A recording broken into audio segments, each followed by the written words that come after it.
Hallo liebe Freunde, danke für das Einschalten. Juri aus Irkutsk grüßt euch ganz herzlich. Wir haben in Sibirien immer noch den Sommer, aber diese Jahreszeit neigt sich allmählich dem Ende zu.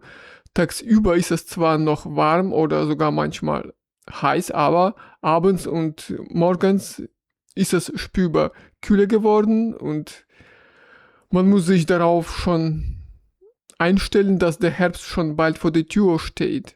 Aber macht nichts. Ab September haben wir in Sibirien den Altweibersommer und die Natur sieht dann besonders schön aus. Diese Jahreszeit mag ich auch sehr. In diesem Video lade ich euch wieder ein, mit mir einen Spaziergang in der Stadt Irkutsk zu machen. Diesmal besuchen wir wieder den zentralen Markt in der Stadt. Dabei möchte ich eine interessante Neuigkeit gerne vorlesen. Vermutlich findet ihr auch ein Interesse daran. Bleibt gerne dran, los geht's. Schweiz verweigert Russen die Einreise, selbst zur Behandlung. Die Schweiz verweigert Russen jetzt teilweise die Einreise zur medizinischen Behandlung. Und das, obwohl manche Patienten die Kliniken vor Ort schon bezahlt hatten. Das hat Igor Popov gesagt, der russische Generalkonsul in Genf. Russische Diplomaten sprechen außerdem von einer strengeren Visapolitik und von Einschränkungen durch Schweizer Banken und Versicherungen gegenüber russischen Bürgern. Kurz zuvor hatte Bern neue EU-Sanktionen gegen Russland übernommen, die den Seetransport, den Export und den Finanzsektor betreffen. Also der Reihe nach. Die Schweiz hat begonnen, russischen Bürgern die Einreise zur Behandlung zu verweigern. Das berichtete Generalkonsul Igor Popov. Er betonte, so etwas hat es von russischer Seite bisher noch nie gegeben. Zum ersten Mal überhaupt. Das haben mir Ärztekollegen erzählt, die mit Patienten aus Russland gearbeitet haben. Gab es mehrere Ablehnungen bei der Einreise zur Behandlung. Früher gab es das nicht, sagte der Diplomat. Die Gründe für diese Ablehnungen erklären die Schweizer Behörden dabei nicht, fügte er hinzu. Popov präzisierte, manche Russen hatten zum Zeitpunkt der Ablehnung die Behandlung bereits bezahlt und das Geld an die Kliniken überwiesen. Die Leute haben Geld ausgegeben, das am Ende sowieso in den Haushalt fließt, haben es an irgendeine Klinik überwiesen und dann wird ihnen abgesagt. Das ist eine absolute Ausnahmesituation, so der Diplomat weiter. Jetzt zu den Banken.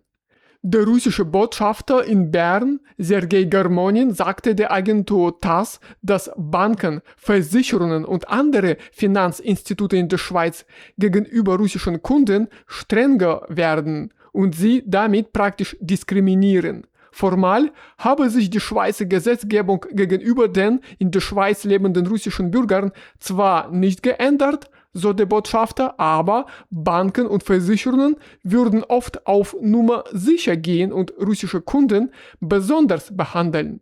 Ein aktuelles Beispiel ist das diskriminierende Vorgehen der Bank Swissquote, die beschlossen hat, willkürlich rund 600 Konten russischer Kunden zu schließen, erklärte der Botschafter. Garmonin merkte an, die Finanzinstitute begründen solche Entscheidungen mit wirtschaftlicher Zweckmäßigkeit, aber seiner Meinung nach geht es dabei faktisch um Diskriminierung wegen des falschen Passes. Kommen wir zu den Visa. Am 18. August teilte Igor Popov mit, dass die Schweiz ihre Visapolitik gegenüber russischen Bürgern immer weiter verschärft. Der Prozess, ein Visum zu bekommen, werde für Russen immer schwieriger und eine Garantie für eine positive Entscheidung gebe es praktisch nicht mehr. Wir können feststellen, dass es tatsächlich einen stabilen Trend zur Verschärfung der Visavergabe an Russen gibt, zitiert RIA Novosti seine Worte. Er fügte hinzu, dass auch die russische Botschaft in Bern die Verschlechterung der Lage registriert. Die Einschränkungen betreffen laut Popov unter anderem auch russische Diplomaten und russische Bürger würden sich regelmäßig über Schwierigkeiten bei der Beantragung von Dokumenten beklagen. Zur Erinnerung, Im November 2025 hatte die EU-Kommission die Vergabe von mehrfachen Schengen-Visa an Russen eingeschränkt und verlangt seitdem für jede einzelne Reise eine separate Genehmigung. Später schloss sich die Schweiz diesen Einschränkungen an. Und im Juni hatte der russische Botschafter in Bern, Sergei Garmonin, bereits gesagt, dass die Schweizer Behörden russischen Bürgern hauptsächlich nur noch einmalige Visa ausstellen. Und zum Schluss die Sanktionen. Kurz zuvor wurde bekannt, dass der Schweizer Bundesrat zusätzliche Beschränkungen gegen Russland im Rahmen des 20. EU-Sanktionspakets verabschiedet hat. Sie treten am 20. August in Kraft. Die neuen Maßnahmen betreffen den Seetransport und die LNG-Infrastruktur. Bern verbietet eine Reihe von Dienstleistungen rund um LNG-Tanker, Eisbrecher und Empfangsterminals sowie den Verkauf von Tankern an Russland. Außerdem müssen künftig beim Verkauf von Schiffen an Drittländer die Verträge ein Verbot der Weitergabe an Russland enthalten. Auch die Exportbeschränkungen für Güter, die die russische Industrie und das militärisch-technologische Potenzial unterstützen könnten, werden ausgeweitet.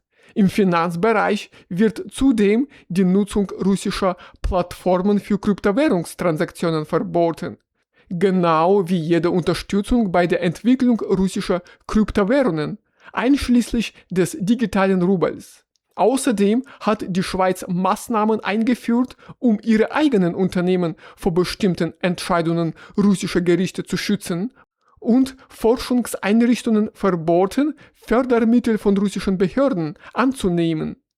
Zur Erinnerung: Im September 2025 hatte der russische Außenminister Sergei Lavrov bei einem Treffen mit seinem Schweizer Amtskollegen Ignacio Cassis erklärt, die Schweiz habe ihren Ruf als vertrauenswürdiges neutrales Land verloren. Es wurde festgestellt, dass die unfreundliche Politik der Eidgenossenschaft gegenüber Russland bei der Gestaltung der russischen Linie in Richtung Schweiz zwangsläufig berücksichtigt werden muss, heißt es in der Mitteilung des russischen Außenministeriums zu dem Treffen. Also, liebe Freunde, das war's von mir für heute, ganz kurz diesmal. Auf jeden Fall wünsche ich euch alles Gute im Alltag und viel Erfolg bei der Arbeit. Wir sehen uns bald in einem neuen Video wieder. Bis die Tage. Tschüss.